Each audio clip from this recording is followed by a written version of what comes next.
Okay, this is part two of the ancient Greeks. Okay, the sort of beginning story of the ancient Greeks. Part of it is Zeus was very angry at Prometheus for stealing the fire from Mount Olympus. And so, as part of the punishment, he gave this box to the brother of Prometheus, Epimetheus, which means afterthought. Prometheus is forethought, so he's a lot smarter than Epimetheus. And he gave it to Pandora. Pandora was told not to open it. Of course, she did. And then out of it jumped all these bad things, okay? All these problems with the world. And I think it's funny that, men tend to be the ones who write most of these mythology stories or traditional stories. And it's the woman causing all the trouble here, opening up Pandora's box of problems. Luckily, there was one good thing inside there was hope. But it reminds me, of course, of Adam and Eve, where Eve was tempted by the devil, ate the apple, and caused a lot of trouble. So Pandora's Box by Waterhouse and this one by Pigar. They're nice paintings there. Okay, here is the flood story of ancient Greece. And this is Deucalion holding up his wife after the big flood.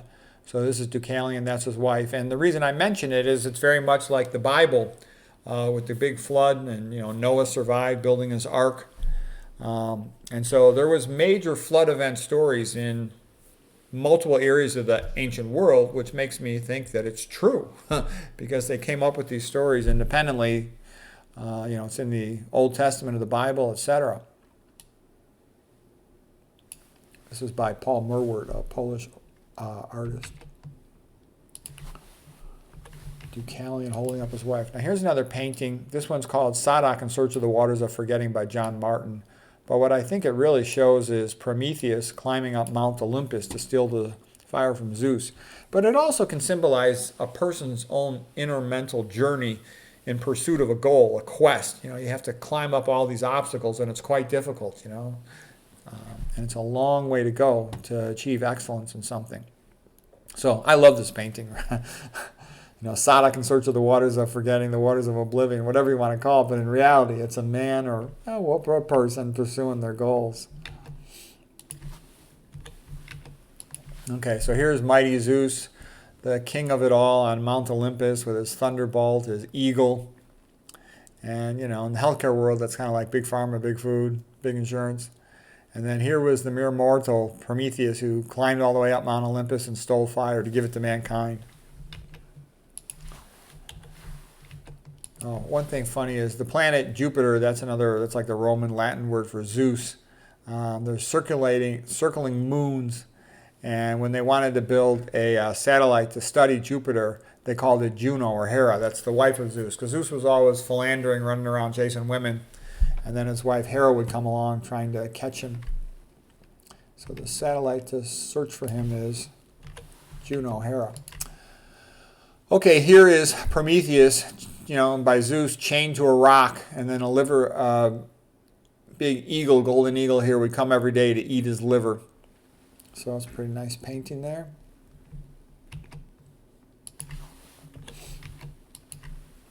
Here is Hercules saving Prometheus from the eagle. He shot the eagle with an arrow. There's Hercules, there's Prometheus, and Prometheus can escape. Prometheus unbound, as Percy Bysshe Shelley would say.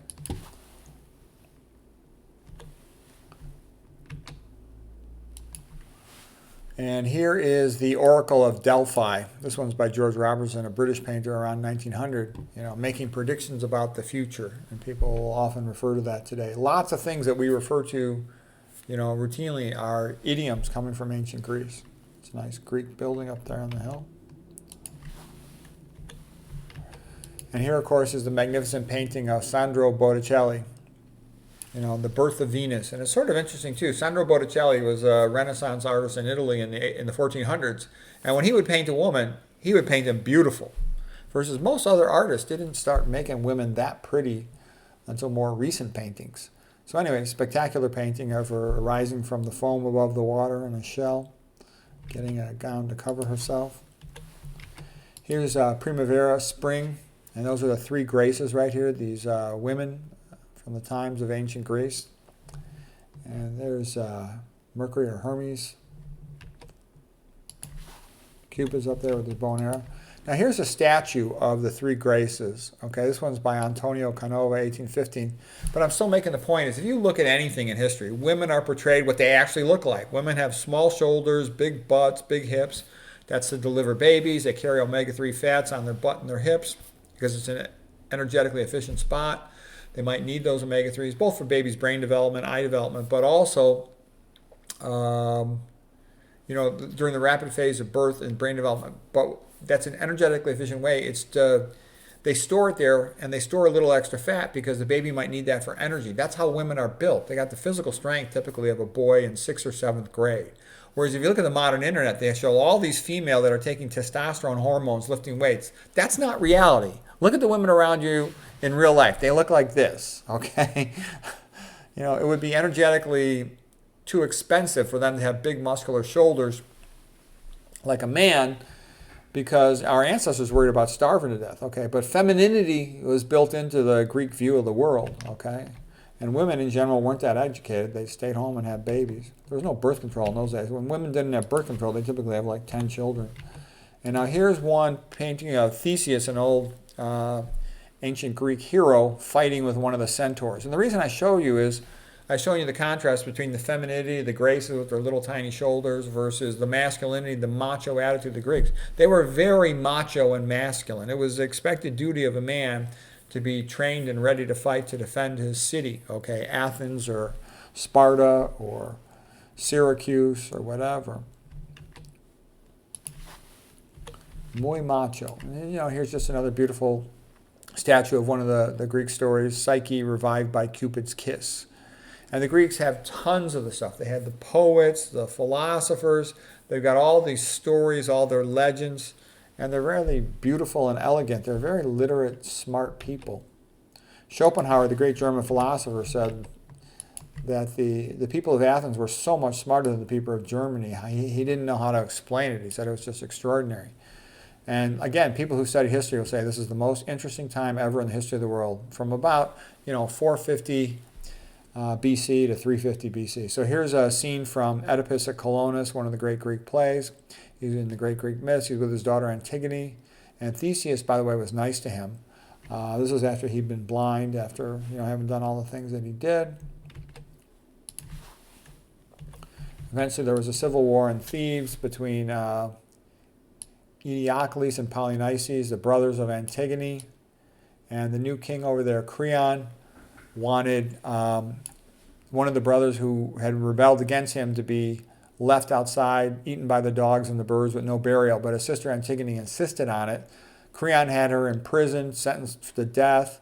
Her son, who was in love with Antigone, he committed suicide. Then the mother, who was the king's wife, committed suicide. The whole thing's a disaster.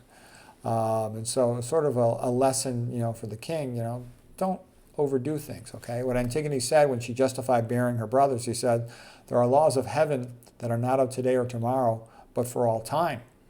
And so she said she's going to do what's right by her brother and bury him no matter what the king says.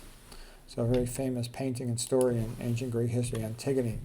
And that's what I like. They've got these heroes. They're strong, they're macho, they're proud of their country, their civilization, and they speak up and try to do the right thing. So there's a lot of noble, wonderful things about the ancient Greeks. Oh, some quotes this reminded me of, like St. Augustine, wrong is wrong even if everyone is doing it, right is right even if no one is doing it. Okay. Dostoevsky, God and the devil are fighting for the heart of men, sometimes even if he has to do it alone, and his conduct seems crazy. A man must set an example, and so draw men's souls out of their solitude and spur them on to some act of brotherly love, that the great idea may not die. Yeah, Christianity is what maintains freedom, and Christian ethics, a good society, people being nice to each other. But there's big movements afoot to try to get rid of Christianity. All of Western civilization is under pressure to be you-know-what-sided nowadays. And so it's important that people are aware of it. Know what you've got. There's nothing even close to this Western civilization. It's better in every way than all the other civilizations. They don't have this history of literature and music and painting and sculpture. They just don't have it, okay? Because if you don't have a Christian worldview, then the attitude's kind of, why would anyone want to bother with all this stuff? But with the Christian worldview, it's like, it's just natural to create magnificent art. Aesthetically, it's beautiful. It's magnificent. Here's a quote from Alexander Solzhenitsyn. He said, "The dividing line between good and evil runs through the heart of every human being. Socialism of any type leads to a total destruction of the human spirit and a leveling of mankind into death. A decline in courage may be the most striking feature that the outside observer notices in the West today. The Western world has lost its civic courage, that which is called humanism, but would more correctly be called irreligious anthropocentrism, cannot give answers to the most essential questions of life. There is a way to help men understand. It is through art and literature." Alexander Solzhenitsyn. He said the reason 65 million people were killed in Russia, especially Christians, was because man had forgotten God. And that idea of man is created in the image of God, that leads to, therefore he's part divine, therefore he can be a creator like his creator, therefore the universe is rational, it's worthwhile to study it. And so that's why all these good things come out of it. Okay, that's the end of part 2. Hope you found that interesting or helpful.